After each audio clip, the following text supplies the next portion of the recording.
You're listening to The Luxury Item, the podcast on the business of luxury and the people and companies that are shaping the future of the luxury industry. Here's your host, Scott Kerr.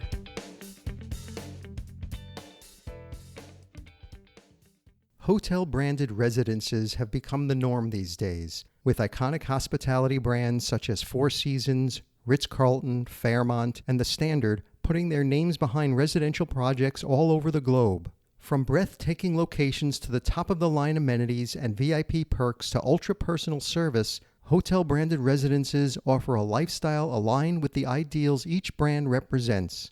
And thanks to last year's economic recovery following the pandemic-driven slowdown in 2020, full-service luxury-branded residences have become the asset class of choice over the past 12 months for a growing global cohort of ultra-high net worth individuals. My guest today on The Luxury Item is Adelina Wong Ettelson, Global Head of Residences Marketing at the Mandarin Oriental Hotel Group. Adelina has been instrumental in establishing the brand as a sought-after hotel partner for luxury residential developers globally. She has successfully launched branded residential properties in locations as diverse as Bodrum, Moscow, and Bangkok. Prior to joining Mandarin Oriental, Adelina was the Executive VP of Marketing at Corcoran Sunshine Marketing Group. Her extensive knowledge spans across various domestic and international markets ranging from luxury, fashion, retail, real estate, and hospitality. Welcome to The Luxury Item, Adelina. Hi, Scott. How are you? Happy to be here. Thank you for joining me. So before we embark deeper into the podcast, I'd love for you to talk a little bit about your role as Head of Residence Marketing at the Mandarin Oriental Group. Great. Happy to. So I've been in this role, which is the Global Head of Residences Marketing at Mandarin Oriental Hotel Group for the last 14 years. And really the role has evolved over the years.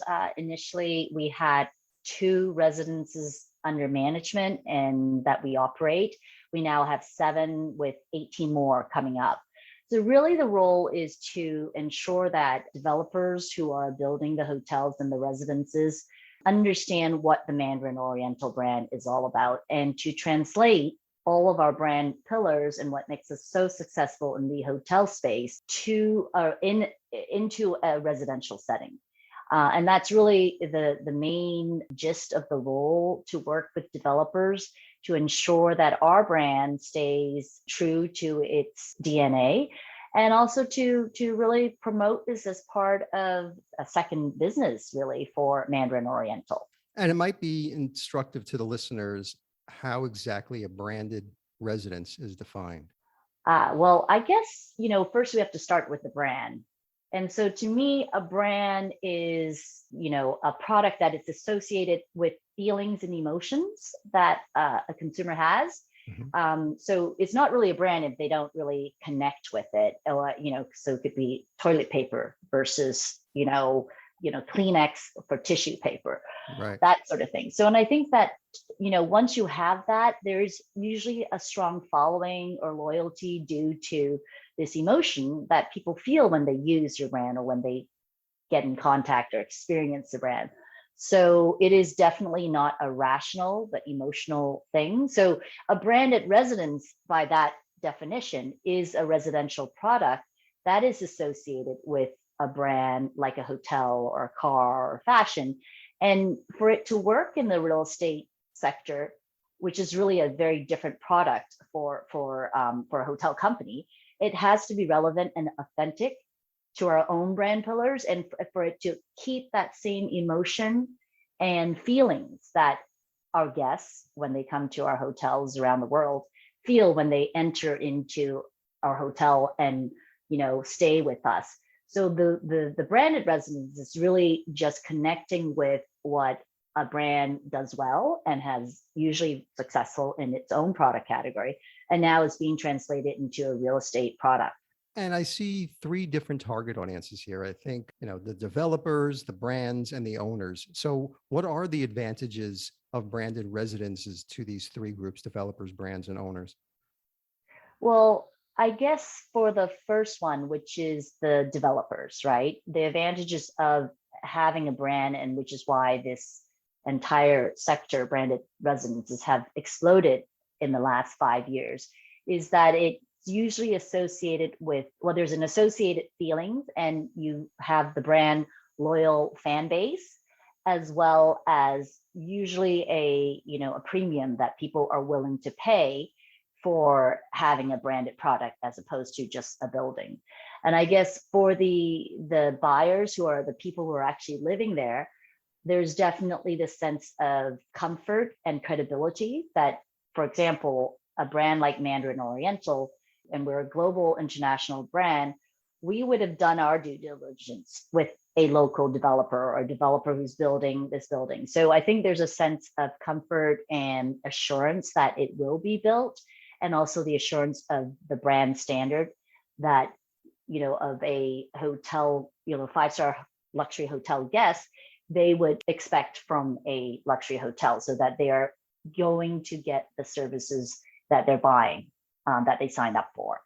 And then for the last part, which was the brand itself. And why would we do it? Yeah. Well, I think there are many reasons, and I think it's extension of a relevant product category. And I think you will see many brands entering into the space because of the desire and the demand for it from the development side. But I think really the brand does it, aside from a natural extension for hotels to a different product category, is really for the branding fees, because most brands get a fee for being associated with a development, and it can be very lucrative. And branded residences are not new. They've been around, since the early part of the 20th century. And the concept really didn't pick up till like the 1980s. And I was just reading that in the last 10 years, have seen an increase of 230% in branded residence market. And despite what's going on in the world, the global situation, 2020 saw more than like 77 new schemes. So what's driving the demand for branded residences? It's the assurance that the buyer would have that a brand, whether it's a hotel brand or another brand, that we've done our job in making sure that, that our brand is not going to be in any sort of peril by associating ourselves with this product, with the real estate product. But I really think that the surge in the popularity of branded residences is also attributed to the benefits that people see afforded to the developers and to these buyers. They know that they will get a turnkey experience with a 5-star hotel group taking care of their every need, 24 hours a day. The access to, as I mentioned earlier, luxury amenities, hassle-free living, and especially now with this COVID, the pandemic, it's the lock up and leave capabilities that really complements at this level, which is where we're operating in the ultra high net worth luxury lifestyle. And I think that it's just going to continue. I think the branded residences, like you said, really started in the US, in New York, with the Sherry Netherland Hotel. Right. And it's really changed a lot in the way that the hotel brands specifically work with developers, because in the old days, I think there were more of we give you the brand name and that's it. Now there's a lot more control and a lot more collaboration between the hotel side and the developer, because really this is our brand. Nobody's going to be saying that XYZ development is building that and this is the XYZ development. The reason why they're buying it is because this is a Mandarin Oriental residence, and with that, it has certain significant attributes that people are expecting. And certainly that's what we always aim to deliver. I was reading that branded residences attract a premium of about 30% over non-branded residences. How well do these branded residences hold their value on resale? Well, I think they hold their value quite well, even in a down market. And I would say that your reading, it's pretty correct. It's between 25 to 30-ish premium over a non-branded residence. I think mostly because of that, people are willing to pay more for ease of life, so lifestyle, improved well-being, the idea of the fact that you have a 5-star hotel managing your very important asset, because a home is, it could be an alternative asset for some people, but it's really much more emotionally attached than, say, a painting or art. So I think that is quite important. It is a luxury lifestyle, and it's a luxury purchase. The pandemic has shifted people's fundamental consciousness about the purpose of each home they own, and traditional lines demarcating our abodes, workplaces, and holiday destinations are blurring as the popularity of living and working anywhere is pretty much now a given. Did the pandemic amp up people's interest in what branded residences have to offer? Certainly, I think the pandemic has transformed really the meaning of home, as well as the priorities of the home buyers. Now more than ever, the buyers are looking to upgrade their home because they're spending a lot more time in it, and it could be various homes, so it doesn't have to be one singular home. But at this level that the ultra high net worth, they are traveling between multiple homes, but they need to have, instead of a secondary home, having this is a vacation home, this is now two co-primaries, where they need to have almost all of their work requirements because people are working remotely at the home, as well as a balance of families having that space for the family to work, to live, to be entertained, and to play. So I think that there is a shift in how residents use their homes. As well, the other thing that we're seeing is that, especially in our 7 residences that we have at Mandarin Oriental, that they're staying longer at their off-season homes. So our residences, have directors of residences and a full staff catering to our owners who live there or who resides there part-time. And we can easily accommodate this trend, providing lock and leave ease without compromising any levels of service and security or amenities shared. And the other thing that I think that is associated with that is, because it is a home, people, the buyers, or actually the owners who live there, they want to feel at home when they come back to New York or they travel to their London home. And having a consistent level of staff who know your name and who understands what you need and automatically cater to what they know about you is really a big lifestyle and a huge benefit to many of these buyers. Well, isn't that what most full service luxury buildings offer these days? Like, what is the biggest perk that branded hotels residences have? I think the biggest perk and the difference is a branded residence can offer a lot of great amenities, quality amenities that these buyers are looking for. But I think the biggest perk that a hotel branded residences offer, as opposed to just a full service luxury building, is the fact that the management and services are from a luxury 5-star hotel group. So the standards, the training, it's all from a 5-star hotel and geared really towards expectations of a luxury hotel guest. So that is really a huge difference, because you can have a same number of staff in a full service luxury building, but are they trained by Mandarin Oriental? Are they trained to the full extent of the detail? And we train them emotionally to attune to the guests and the residents' lifestyle and their requests. So I think that is one of the biggest differences. The lifestyle is to live in a luxury hotel with all its conveniences and ease of life. And I mean, who wouldn't want that, right? Eloise did. So a more recent development is the advent of these non-hotelier luxury brands that are entering the residential market, such as Bentley, Aston Martin, Porsche, Baccarat, Armani, to name a few, and there's more to come. And on a basic level, it seems like just an opportunity for luxury brands to expand their brand profile. Why are more non-hospitality luxury brands entering the fray? I think, as I mentioned before, it is a way to diversify their product categories. I would say that it would be because they see a like-minded developer who can produce something that they're going to be proud of and that it's in keeping with their brand ethos. But it's also the branding fees. And so I think for Bentley, for Armani, for Baccarat, all of those, I mean, why do they enter? They do see it as an opportunity to enter into the very lucrative real estate market. But can they offer something that a luxury hotel brand can offer? I'm not sure. I mean, the question is, who would you want to be managing your $5 million plus asset, your home?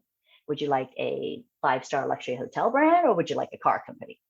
I mean, that's really boils down to that. And I think that it says something a lot about, what works in terms of brand affiliation.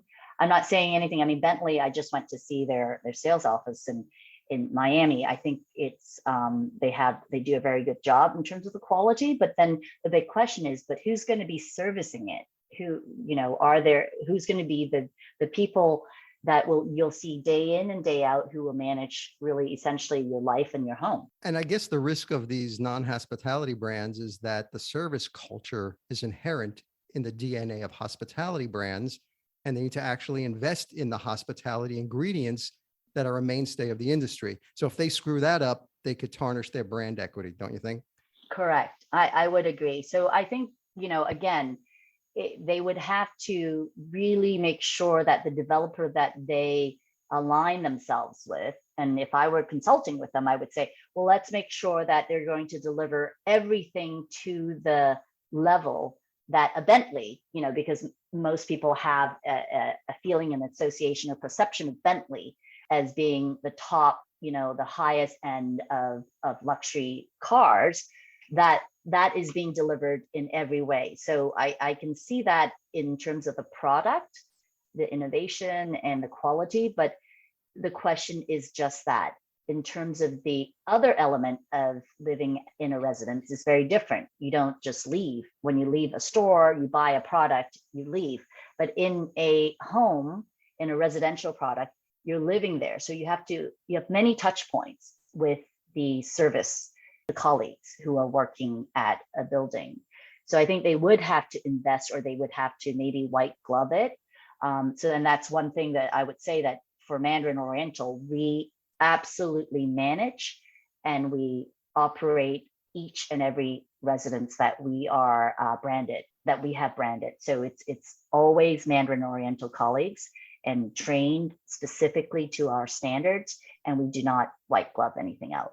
Yeah, and one thing about Mandarin Oriental Hotel Group, it does not have a reputation of screwing up its brand equity. And it often ranks either 1 or 2 on someone's best luxury hotel brands, in the world list. What is it about the Mandarin Oriental brand's distinct characteristics that sets it apart from other world-class luxury hotel brands?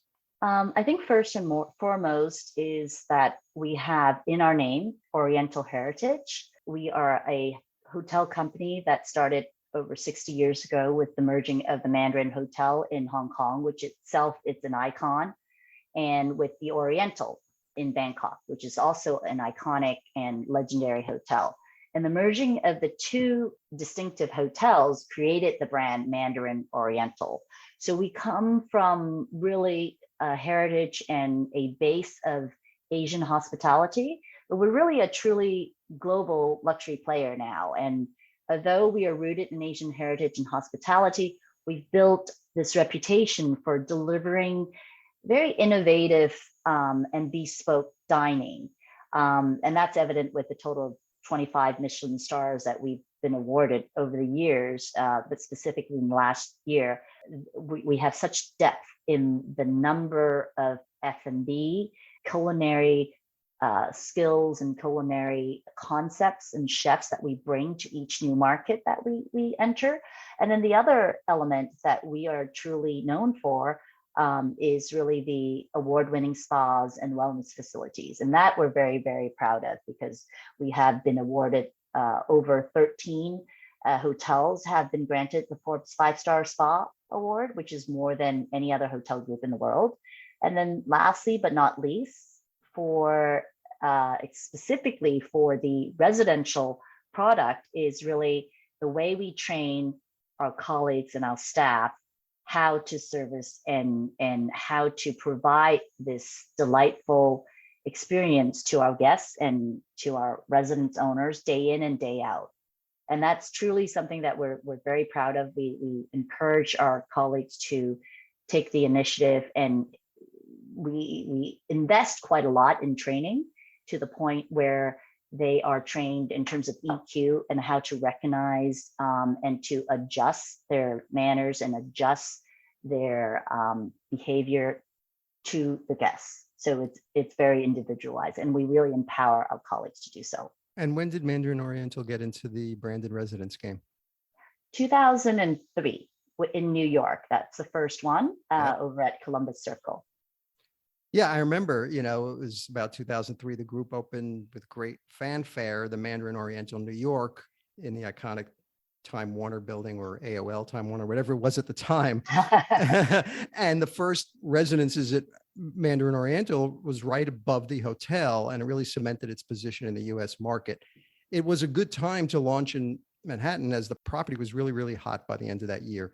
So when the group was in this pre-development stage at the time, thinking about building a branded residence in New York City, why did they feel this would be a successful model? Well, I wasn't there when we decided to develop this new business model for Mandarin Oriental, but I can guess that with the success of the Mandarin Oriental hotel brand being wanting to enlarge our footprints in America, I think that's an iconic location. Although at that time I don't think it was so iconic at Columbus Circle, and I think we believed it. We believed in the Related Group. They built amazing products and amazing residences. And through it all, we feel that New York particularly would be very receptive to our brand of legendary service. And we have a lot of American business, the US business. So we feel like it was a great time to really create this somewhat boutique personalized feeling that can't really be found anywhere else. Well, there's like 7 branded residences in operation. I know you have New York, you have Hyde Park, London, Bangkok, Boston, Macau, Taipei, and Bodrum. Am I missing anything? Nope, you're very good. Okay. Yes. So how does each property stand out on its own, and what unites them? Well, I think what unites them is the way it's the service quality, and that's something that we don't compromise on. We train a year out of any of our residents, colleagues and staff. But what sets us apart in all of these residences and in the new 18 plus that we're going to be opening in the next few years, it's location. So all of it is really driven by what the location is going to be, whether we think this is a Mandarin Oriental. Does it work for Mandarin Oriental as a brand? But at the end of the day, we will deliver what we can control, which is our level of service and our mission to really ensure that the daily well-being of our residents owners are completely taken care of. Now, they don't have to think about anything else when they live at a Mandarin Oriental. You can look at the recent Fifth Avenue and Wilshire Boulevard standalone residence. So this is one of the first our residents where there isn't a hotel located there, and it's all going to be staffed by Mandarin Oriental colleagues. And what we see there is that we're not building or opening a hotel. We're opening a residence, but we are going to bring to it our level of service and attention to detail, so that the buyers there will feel like they're living at a hotel, but not really with any of the guests that are living there, that are staying there. So what goes into the design of a Mandarin Oriental branded residence? Where do you start? I mean, do you consider the lifestyle preferences of prospective buyers in that market to inform the choices about architecture, interior design, and the amenities and services each project will offer? Absolutely. This is really more on the developer side, but we work very closely with the developer to ensure that we curate spaces that complement the ever-changing needs of our guests and our residents across the world. So we do a lot of research, and they're strategically thought out studies, feasibility studies, and inclusive of what we have around the world. We try to understand the buyer profile, the relationships with designers that we have and architects that we have that we bring to the table because it's a Mandarin Oriental residence, the developers find this extremely useful and beneficial because we work so closely together that we could bring our credibility to their expertise locally. And each development, I would have to say, caters to a very different clientele. So whereas we do see there's a specific type of buyer profile in that they are generally a Mandarin Oriental guest. They know what our brand stands for. So going back to that first question that we had about brands, but they are very different in terms of demographics in each location. So we really do work very closely with the developer to ensure that we are building something that is meaningful and relevant to that market. So whether that is a vacation, more resort home, there will be different types of amenities and different offerings and programming as opposed to a more urban city and what that means. So what buying trends are you seeing across Mandarin Oriental's residences, and how has that changed pre and post pandemic? Well, there are so many trends right now, and everyone's always looking at, what's the next up and coming? But one thing that we've seen over the last, I would say 2 years, really, so pandemic, it's really the co-primaries. So what I mean is that many of our owners, instead of having a primary home, a secondary home, third home, they're really looking at mostly two spaces, homes that they would go to. So gone are the days of the pied-à-terres where people are just popping in for a day or two, they're staying longer. And so we have adjusted in terms of our current residents that we're operating to ensure that we deliver more programs while they're in residence. We provide more services that cater to the owners who, with or without their families, come in for a week and want everything ready for them. So the lock up and leave, as well as preparation for in-home stay, is we're seeing that more frequently. And again, I think it goes back to what was mentioned previously, which is that buyers are looking for space as they spend more time at home. So they also look for a turnkey experience. So the trends of having outdoor space and flexibility is not going to change. When you talk to a prospective buyer, like, how do you describe the different experiences or aesthetics of owning at the Mandarin Oriental versus like the Ritz-Carlton or the Four Seasons, et cetera? Well, that is the number one question.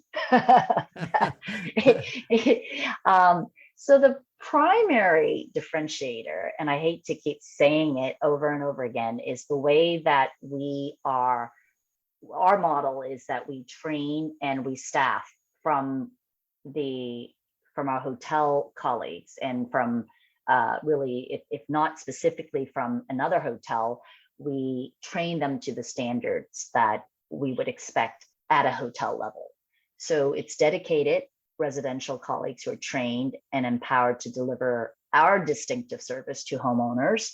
I think we, as opposed to a Ritz-Carlton or Four Seasons, do have a distinctive lifestyle and service heritage, I would say, in that although we're a global luxury player, we have our Asian roots in hospitality. And I think those are the main difference. One other thing actually that I'm thinking about now is that we always have it as in-house. We have not taken it out to a third party. So we manage and operate our own residences. And you also recently announced the launch of sales for its first ever residential only property at 685 Fifth Avenue in Midtown Manhattan. I think where Gucci's old headquarters was located. It's going to feature turnkey ready units with furnishings and artwork, et cetera. Can you talk a little bit about that project? Was this built with a specific buyer in mind? Absolutely. The developer, Michael Schvo, was very visionary in the way that he thought about this as someone who has a passport and are international jet setter and would come to Manhattan to Fifth Avenue and need to have something that is completely tailored, ready for use, turnkey. And this being the financial hub and fashion hub, people are traveling back and forth.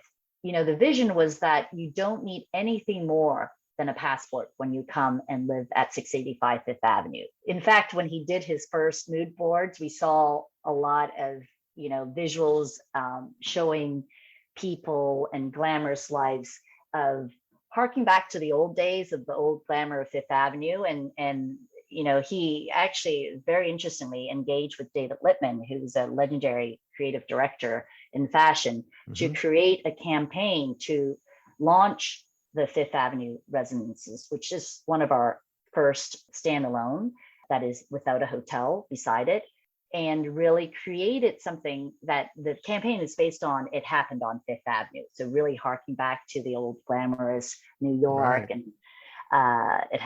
breakfast at Tiffany's. I think some of the luxurious amenities really speak to that and complements this positioning, which is that it's fully furnished. There are ready to move in, and there are everything from glassware to dishes to the throws that are on the bed from Hermes. Is everything will be taken care of, and we really can just move in. There's a residence only Danielle Boulud restaurant, rooftop pool. So it's all catered to in terms of the physical amenities. And of course, you have the 5-star 24/7 Mandarin Oriental service. Well, now that you're on Fifth Avenue, is that how you got sort of forged this partnership with Saks? It is actually. It happened because of David Lipman, of course, because of his connection with fashion. But we thought that this building, which is on 53rd and 5th, was really something, again, we always look for marketing partnerships with like-minded brands. And Saks seems like a natural fit because of the proximity, and that, when people are here, they wanted to have everything catered to. And so Saks can bring in their VIP customer service, bring over a whole suite of clothes for in season to let our owners look at, and then bring it back if it doesn't work out for them. So I think there's a lot of synergy between the two brands, between Mandarin Oriental and this particular product, which is a very turnkey product to also have a fashion element. And it, again, goes back to this, it happened on Fifth Avenue, which is a very exciting campaign, I must say, because it's very different from the usual real estate advertising and positioning, that it's really talking about, again, the brand, the emotional feelings that you get when you go to a Mandarin Oriental, in this case, specifically on Fifth Avenue, and that this is about glamour. This is about not having to worry a thing. You will be taken care of as soon as you arrive. So just bring your passport and you're welcome.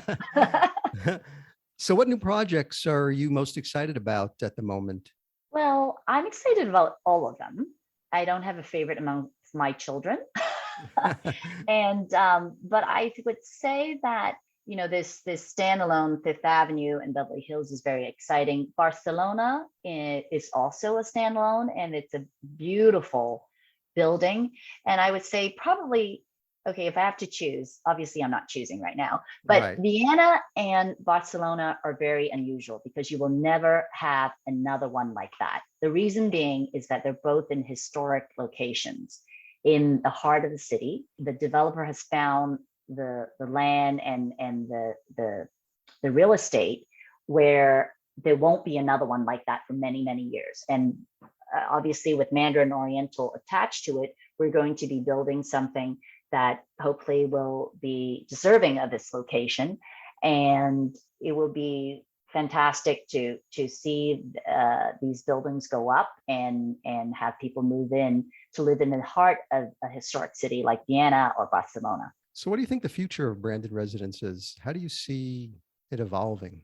I think they're here to stay. I think there's a danger, like you mentioned earlier, about not getting too crazy, speaking outside of the hotel segment, but on just branded residences, is choosing the right brand to be a partner with. I think that's important for both the brand and for the developer. I think we need to keep it exclusive and relevant.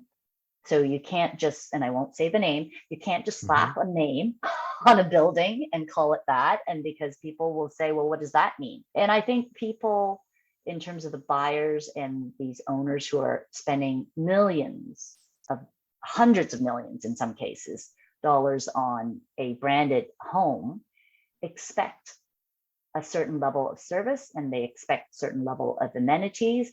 And it's not about gimmicks. I think people are harking back to what is important to them, given what's been happening in the last 2 years all over the world. I think that we care about our families, we care about our homes, and we need a balance. And I think luxury, it's all about time. And I think we've all heard this before, but it's about time doing the things that you care about, and time to feel good about what you're doing, who you're with, and where you are at. So I think if we can deliver that as a brand, that will work. So Adelina, my final question is the luxury item question, which I ask all my guests. So if you were stranded on a deserted island and you can only have one luxury item with you, what would that luxury item be? It can't be any form of air transportation or water transportation or anything that requires mobile service, so you can call somebody to get you off that island. So it's you by yourself with palm trees, sand, ocean. What would that one luxury item that you would like to have with you? Is there a timer on this? I think I know. Well, there's a practical side and there's a non-practical side. And in keeping with branding and emotions, I think I will have my Tiffany double photo frame with pictures of my 2 children, because I want to know that I have a reason to get off the island. Don't tell my husband. He'll never hear this. Don't worry about it. Adelina Wong Ettelson, Global Head of Residences Marketing at the Mandarin Oriental Hotel Group. Thank you so much for joining me on The Luxury Item. Thank you so much. It was a pleasure.